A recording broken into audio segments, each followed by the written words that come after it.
It is the year 2025 of our Lord, another year where Disney takes another beloved property off the shelf and puppeteers its corpse around on center stage to make a few extra doubloons before shelving it once more. A tradition as old as time, a tradition that everyone expects and promptly shrugs off. But this time was seemingly different. Based on the promotions for the film, or should I say lack thereof, people were starting to feel optimistic about this particular remake. In the pre-game leading up to its theatrical release, the new Lilo and Stitch showcased a very appealing and accurate design for their leading alien, also voiced by the original actor Chris Sanders, and very minimal footage of the human cast and almost nothing for the supporting aliens. So all we had to go off of was a good first impression based solely off of Stitch. The sneaky bastards had to do this because literally every other aspect of this film is a complete slap to the face of what made Lilo and Stitch so special. I want to talk in sections about my thoughts on this trash, starting with the big one that took people by surprise. The galactic Captain Gantu is not in the film. This character played an important role in the original movie as the antagonist. Though Jumba and Pleakley were trying to capture Stitch, Gantu was the one who had the aggression and was ultimately the villain that needed to be thwarted in order to reunite all of our protagonists. So with him now taken out completely of the remake, we ask ourselves, who will this villain be? Another character that was almost erased, though this one not at all as important, but still iconic, was Lilo's hula classmate Myrtle. Now granted, she was in the movie, but she did not look anything like how she did in the original. Myrtle did not have her red hair or big round glasses, and instead was an average little girl that made a mean comment about Lilo, getting her shoved off stage. You as the audience would have no inclination that this was Myrtle, besides a throwaway line later in the movie where Lilo mentions that she pushed Myrtle off the stage to Nani.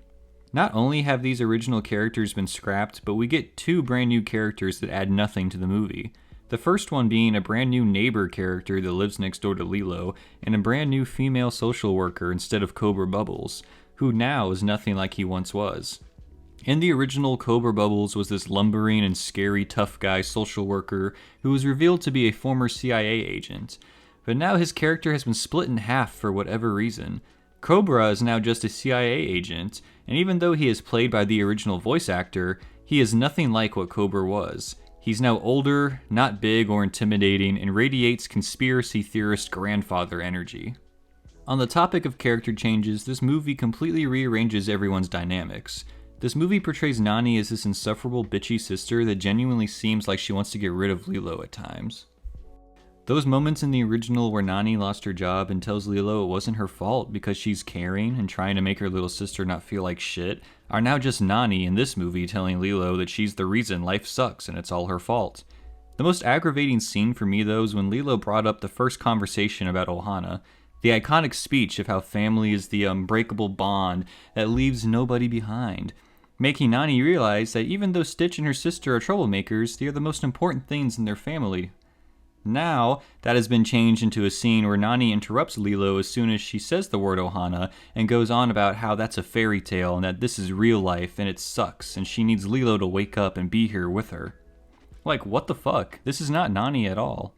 Hell, the entire reason Lilo and Stitch even met was because Nani took her to the shelter to try and give her a friend to help with her sadness. Now the way they meet in the remake is when Lilo's random neighbor friend just tells her to go play at the shelter. Nani isn't even the one who adopted Stitch. She had nothing to do with any of it and complained the moment they got home despite seeing how much happier it made Lilo.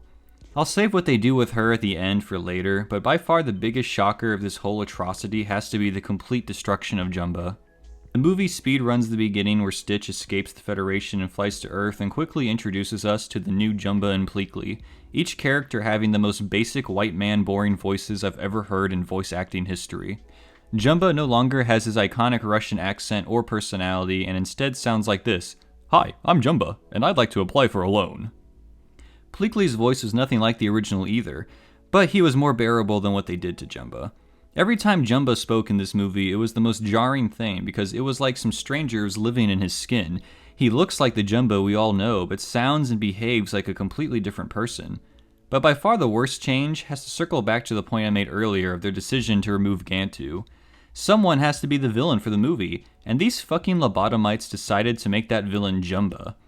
The once evil genius turned uncle figure that helped Lilo and Stitch reunite and then helped them rebuild their house in the original movie is now completely evil in the remake.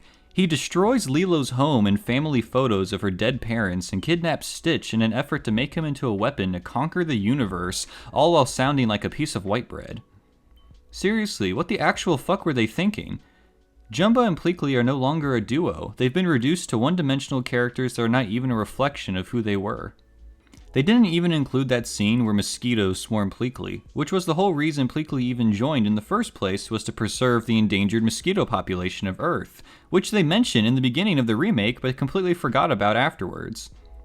Jumba is now this twist villain that ends the movie getting sent to fucking jail, while Pleakley just shows up to fall down as a reoccurring joke rather than serve any purpose. Going off of that, the humor in this movie was 0 to none. All the jokes they were trying to do did not land at all. When the movie wasn't retelling the classic funny moments from the original, but without heart or soul, they were instead making burp and fart jokes.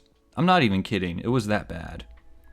David also is completely pointless too. Though he only served as the jovial love interest in the original, that really was only there to surf with them and save Stitch from drowning, he's been reduced to this stupid surfer guy that makes really dumb statements and gets laughed at by everyone.